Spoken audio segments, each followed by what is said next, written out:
Hypocrites display fake love towards Muslims in order to gain personal benefits, even though they are full of hatred and anger towards them. Hypocrites try to portray themselves as sincere, trustworthy, and loyal people to Muslims in order to stay close to them and gain access to private information that they can use against them. Even though their hearts are full of hatred and anger, they hide this fact as much as possible and try to show the exact opposite with their words. Thinking that love is the most important determinant of sincerity for Muslims, they utilize the subject of love with sinister methods in the best way possible. They think that their determination of love will be evaluated as an important sign of sincerity. Hence, with their fake demonstration, they think they can hide all their insincerities, their hypocrisy, their secret immoralities, and dirty tricks.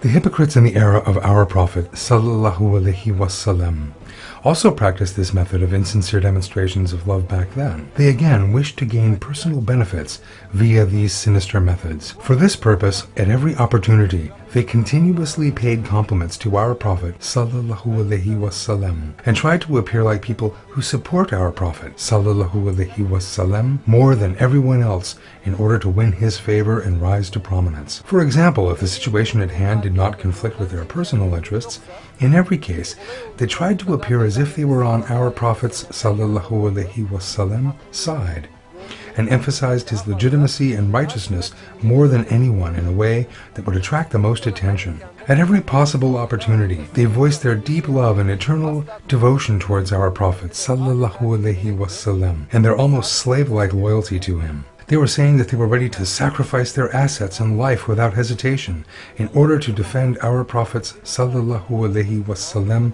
position, honor, and glory. They were uttering their readiness for every kind of self-sacrifice and compromise for our Prophet's ﷺ safety, peace, and comfort.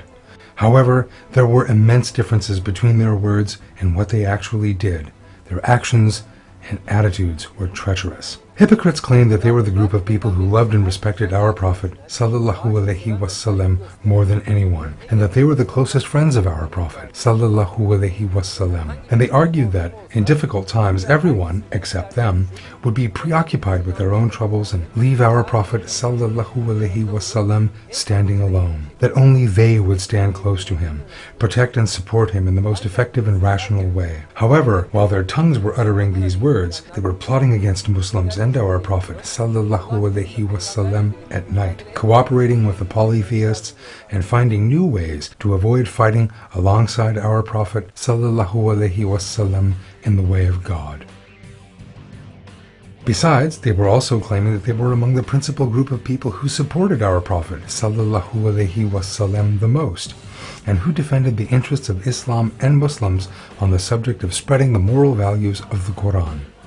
These characteristics of the hypocrites that existed in our Prophet's ﷺ era has manifested itself in the same way throughout history in every hypocrite in any given place or time.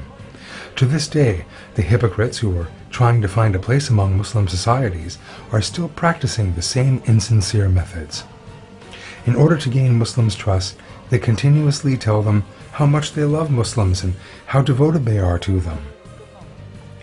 When a great success is achieved, in order to gain the favor of leading Muslims, they continuously utter exalting compliments for them and show their delight for this achievement in the most exaggerated way possible. When Muslims gain a victory against unbelievers, they make exaggerated speeches to seem as if they too are joyful and enthusiastic like sincere Muslims. Also at the time of our Prophet ﷺ, when Muslims gained strength against the unbelievers, when Islam started to spread far and wide, or when Muslims gained a victory somewhere, the hypocrites immediately made these kind of speeches to our Prophet ﷺ.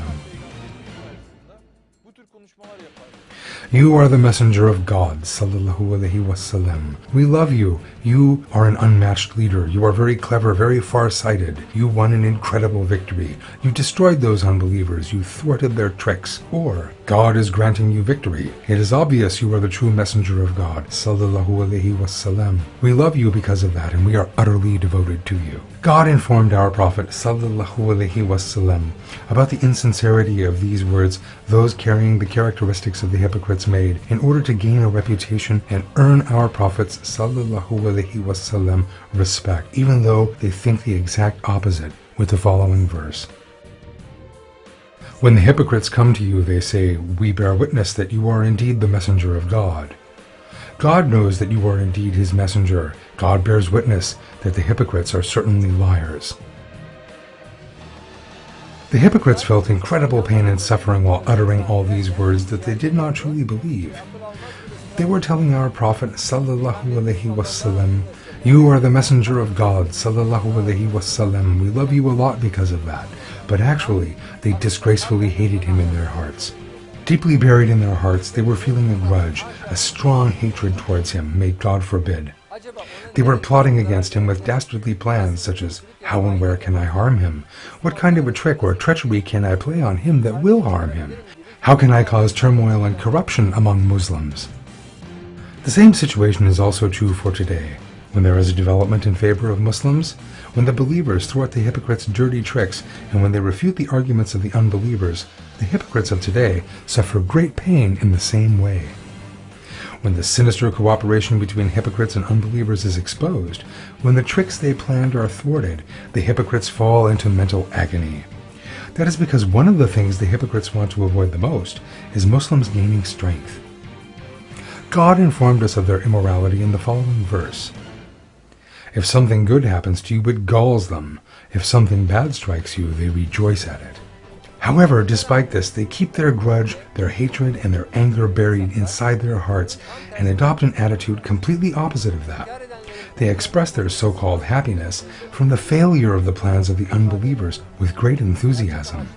While their true purpose is to harm Muslims and cause them to fail, they show insincere morals and act as if they were far happier than everyone else because of Muslim success.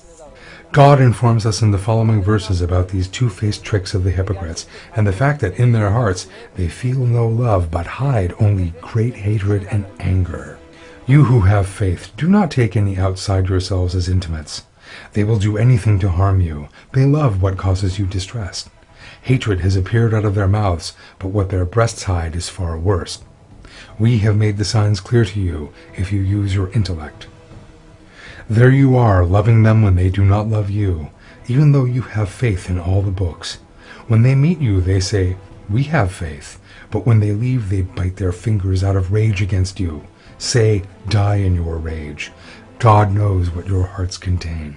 In the verses, God says that as long as Muslims are sincere, the tricks hypocrites play and their sinister efforts will ultimately fail to harm those who have faith. And this is the greatest defeat a hypocrite can experience. Hypocrites wrongly assume that when they cooperate with the unbelievers, everything will be easy to accomplish and that they can deceive Muslims without them noticing and reach their goals. While they were expecting a great triumph like that, in the least expected moment, those unbelievers whom the hypocrites deem as strong suffer an intellectual defeat, and this causes the deepest suffering for the hypocrites.